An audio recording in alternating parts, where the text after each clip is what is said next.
previous video, we learned about perimeter. What is meant by perimeter? The sum of the lengths of the all sides is called perimeter. For perimeter, the figure must be closed.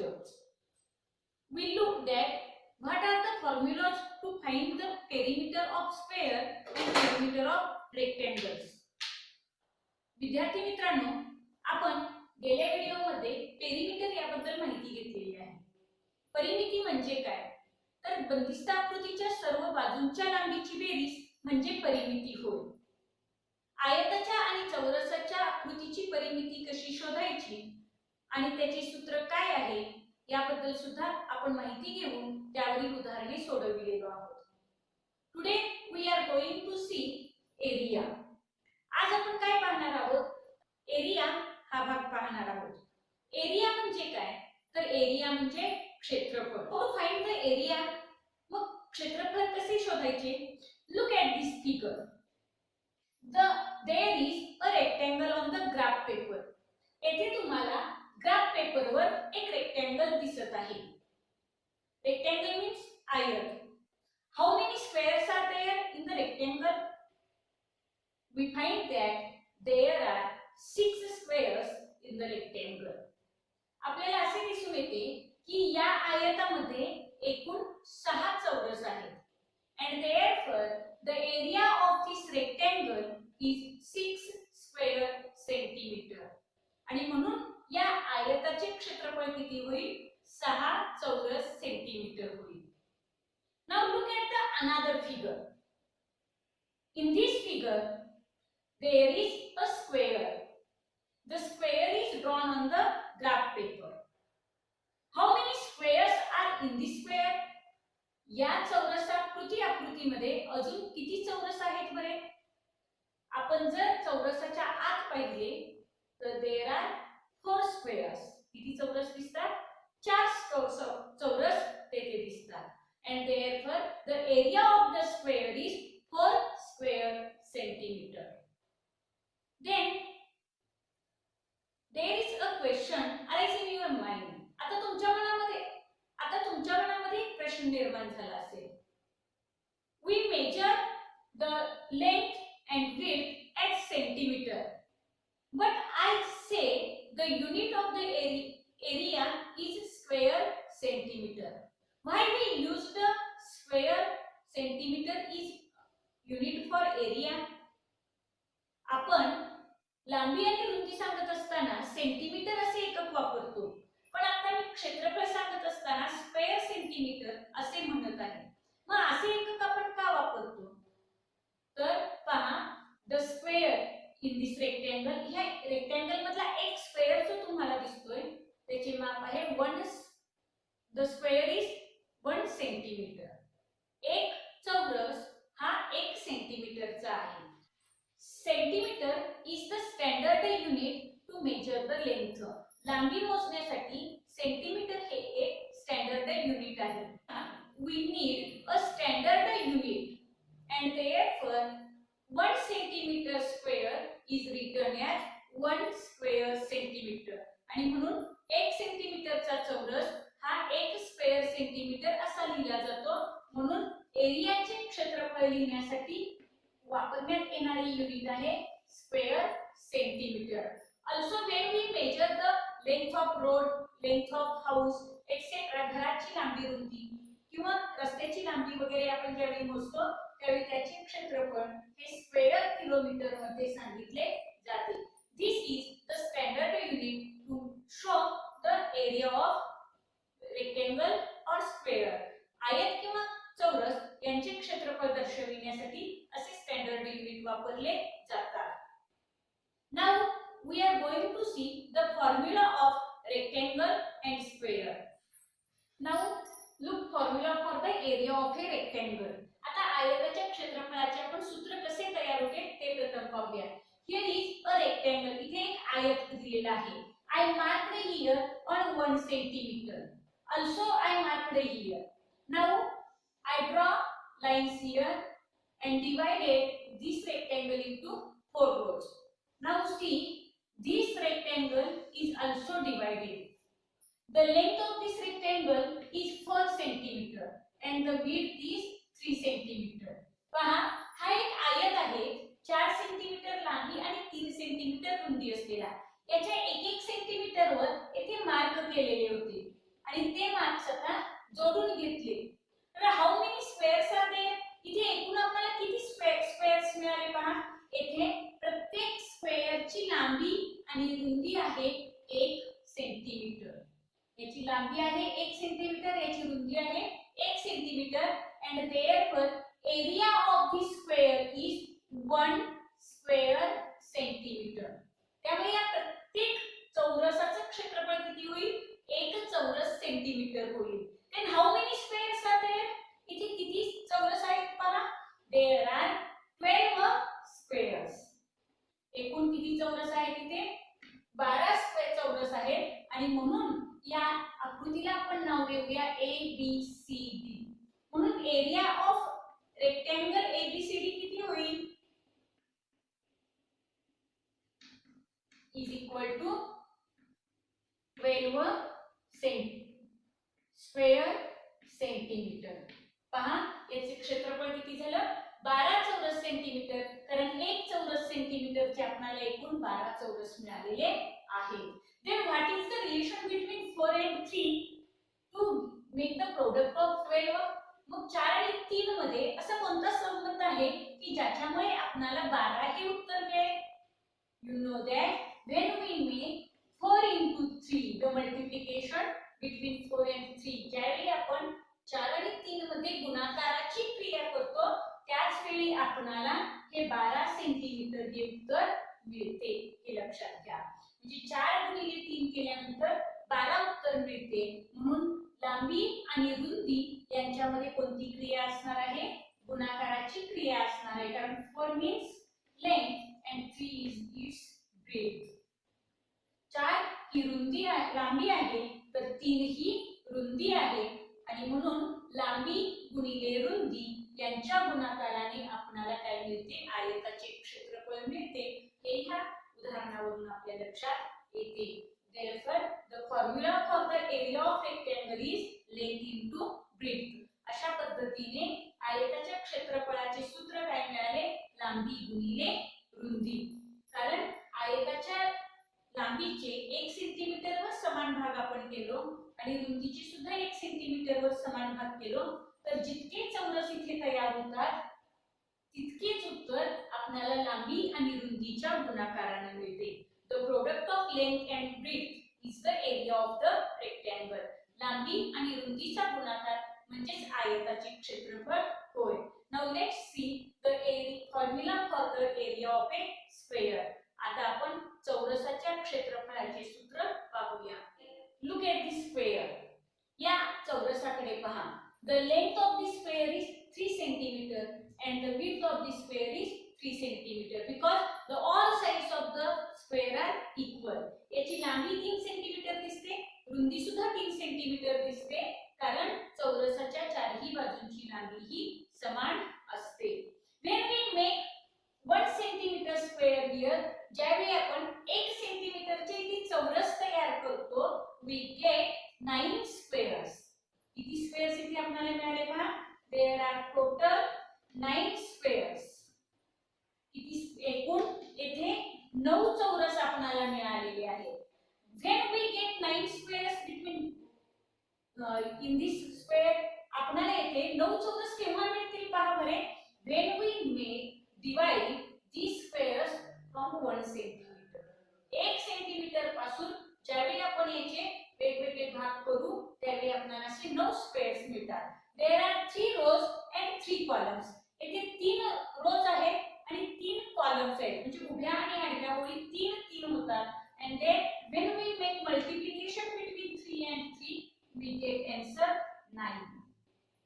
ज्यावेळी आपण मग लांबी आणि रुंदी 3 आणि 3 यांच्यामध्ये गुणाकाराची क्रिया करतो त्यावेळी आपल्याला 9 हे उत्तर मिळते. म्हणजेच काय, the 3 is the length and the 3 is the length of another side. एका बाजूची लांबी आणि दुसऱ्या बाजूची लांबी यांचा गुणाकार केल्यानंतर आपणाला या चौरसाचे क्षेत्रफळ मिळते. म्हणून सूत्र काय होईल पहा बरे. Area of square is equal to length of a side into length of a side. कारण तितकेच चौरस आपणाला चौरसाच्या बाजूंची गुणाकार केल्यावर सुद्धा मिळतात. म्हणून चौरसाच्या क्षेत्रफळाचे सूत्र काय झाले पहा, length of a side into length of a side, बाजूची लांबी गुणिले बाजूची लांबी. Now let's solve some examples using the formulas of rectangle and square. आयताच्या आणि चौरसाच्या क्षेत्रफळाचे सूत्र वापरून आता आपण काही उदाहरणे सोडवूया.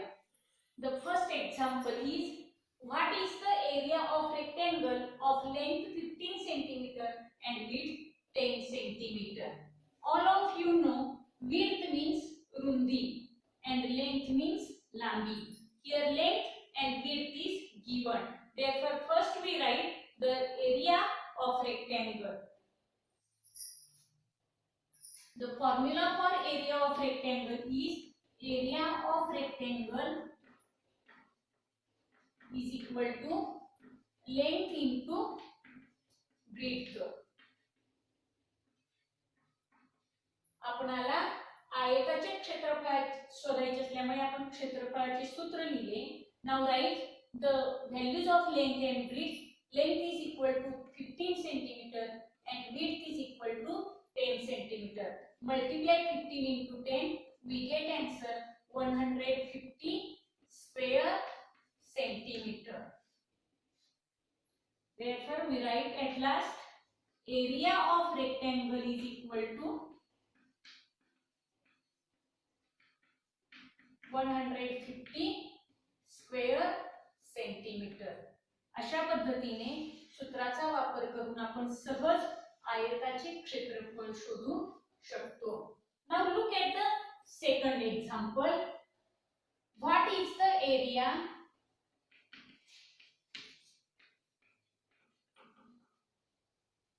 of a rectangle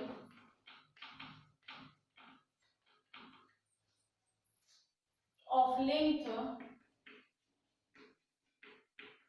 28 centimeter and width 7 centimeter. काय प्रश्न आहे पहा. What is the area of a rectangle. आयताचे क्षेत्रफळ इथे विचारलेले आहे. whose length is 28 centimeter and width is 7 centimeter. 28 centimetre लांब आणि 7 सेंटीमीटर रुंद असलेल्या आयताचे आपल्याला क्षेत्रफळ शोधायचे आहे. First we write here the formula area of a rectangle is equal to length into breadth. Now substitute the values of length and breadth. Length is equal to 28 centimeter and breadth is 7 centimeter. Multiply 7 to 28. 28 into 7 is equal to 7 8 is 56. Carry 5. 7 2 is 14. 14 plus 5 19. 196 square centimeter is the answer of area of rectangle. We write here area of rectangle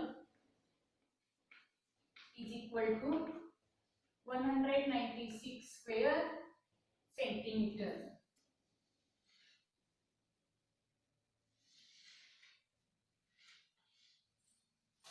Now look at the third example. If the cost of 1 square meter of a plot of land is 700 rupees, find the total cost of a plot of land that is 30 meter long and 20 meter broad. If the cost of 1 square meter of a plot, cost means किंमत, plot means भूखंड, जमीन, of land, जमिनीचा एक तुकडा आहे, भूखंड आहे एक, आणि त्याची किंमत एका स्क्वेअर मीटरला 700 रुपये आहे. Find the total cost of A plot of land. आपल्याला त्या पूर्ण जागेची किंमत शोधायची आहे की ज्याची लांबी 30 मीटर आहे आणि ब्रॉड मीन्स रुंद, ज्याची रुंदी 20 मीटर आहे. लांबी आणि रुंदी दिलेली आहे आणि त्या पूर्ण जागेची किंमत आपल्याला इथे विचारलेली आहे. काय करावे लागेल?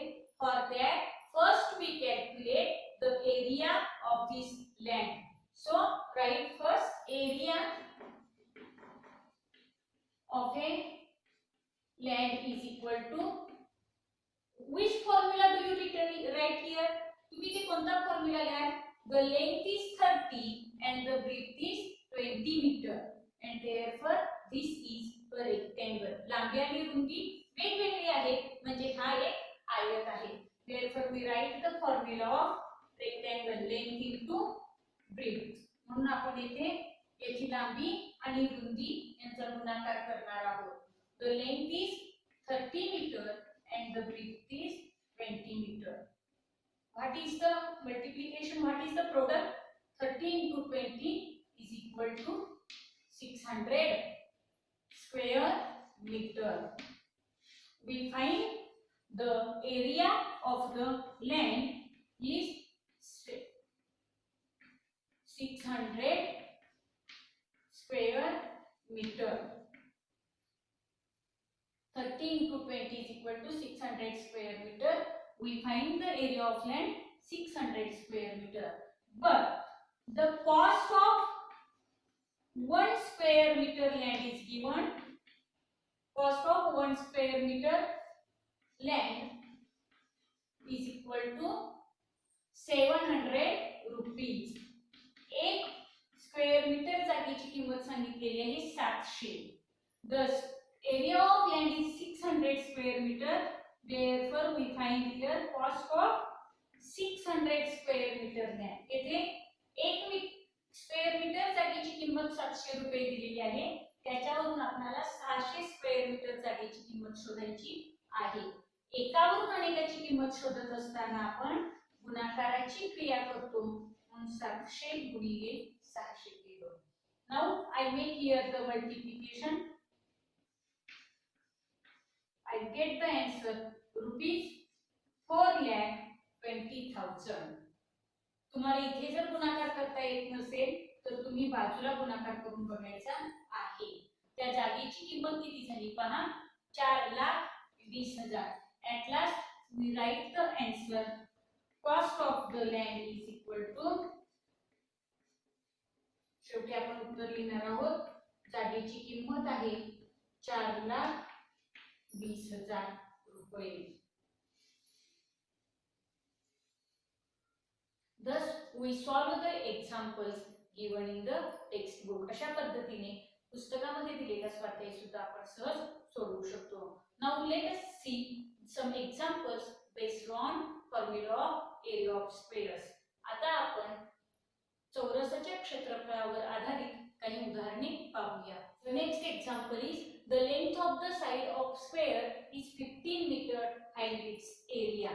येथे तुम्हाला स्क्वेअर म्हणजे चौरसाची लांबी दिलेली आहे आणि त्यावरून क्षेत्रफळ शोधायचे आहे. First we write the formula area of square equal to length of one side,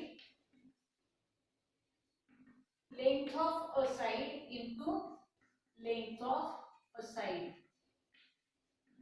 कारण चौरसाच्या चारही बाजूंची लांबी ही समान असते म्हणून आपण दोन बाजूंचा गुणाकार करणार आहोत. The length of side is 15 meter.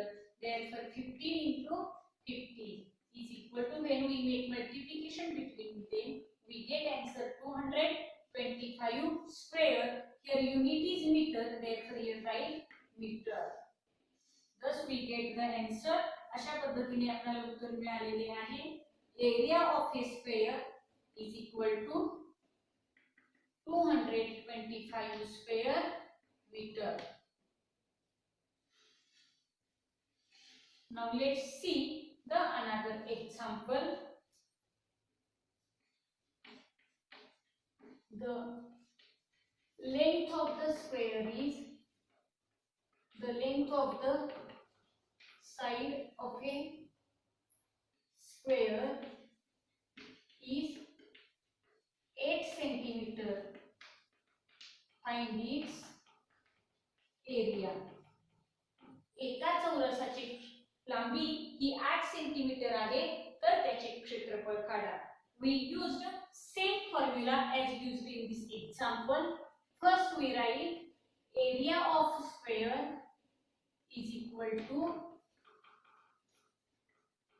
length of a side into length of a side. We substitute the value of length of a side is 8 centimeter. Therefore 8 into 8 is equal to 64 square centimeter. अशा पद्धतीने आपल्याला उत्तर मिळालेले आहे 64 चौरस centimetre. We write here area of square is equal to 64 square centimetre. आपल्याला काय उत्तर मिळाले पहा. चौरसाचे क्षेत्रफळ बरोबर 64 चौरस सेंटीमीटर. अशा पद्धतीने चौरसाच्या क्षेत्रफळाचे सूत्र वापरून सुद्धा आपण चौरसाचे क्षेत्रफळ शोधू शकतो. The next example is one side of a square room is 5 meter. If the cost of the labor for laying 1 square meter of the floor is 40 rupees, what will be the total cost of labor? Labor means मजूर. मजुरी येथे सांगितलेली आहे. एक square room आहे, चौरस आकाराची room आहे, खोली आहे, त्याची लांबी आहे 5 मीटर. त्या चौरसाकृती खोलीमध्ये फरशी बसविण्याचा खर्च पहा. एका स्क्वेअर मीटरला 40 रुपये आहे, तर एकूण खर्च किती येईल हे विचारलेले आहे. त्यासाठी प्रथम आपल्याला त्या खोलीचे क्षेत्रफळ काढून घ्यावे लागेल. Let's calculate the area of square room is equal to area of square room is equal to length into length of one side, length of a side into length of a side.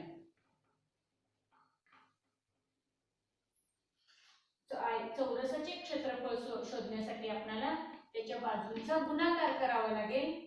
बाजू आहे 5 metre, म्हणून 5 गुणिले 5 बरोबर 25 square metre हे आपल्याला त्या खोलीचे क्षेत्रफळ मिळाले. पण आपल्याला काय दिलेले आहे पहा. Cost of 1 square metre flooring. 1 square metre फ्लोरिंगची खर्च किती आहे पहा. ₹40. And therefore we find here cost of 25 square metre flooring. आणि म्हणून आपण 25 स्क्वेअर मीटर फ्लोरिंगचा खर्च शोधणार आहोत, कारण क्षेत्रफळ त्या खोलीचे आहे 25 square metre. We multiply here 40 by 25. 40 into 25 is equal to ₹1000. गुणाकार करून पहा, तुम्हाला उत्तर 1000 रुपये मिळेल. At last we write the answer.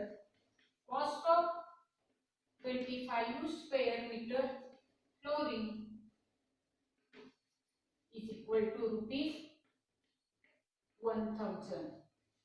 अशा पद्धतीने आपणाला 25 स्क्वेअर मीटर क्षेत्रफळ असणाऱ्या खोलीसाठी खर्च किती येणार आहे. 1000 रुपये खर्च येणार आहे. मजुरी जाणार आहे 1000 रुपये. Today's assignment is solve problem set 50 in your notebook. आजचा अभ्यास आहे उदाहरण संग्रह 50 वहीमध्ये सोडवा.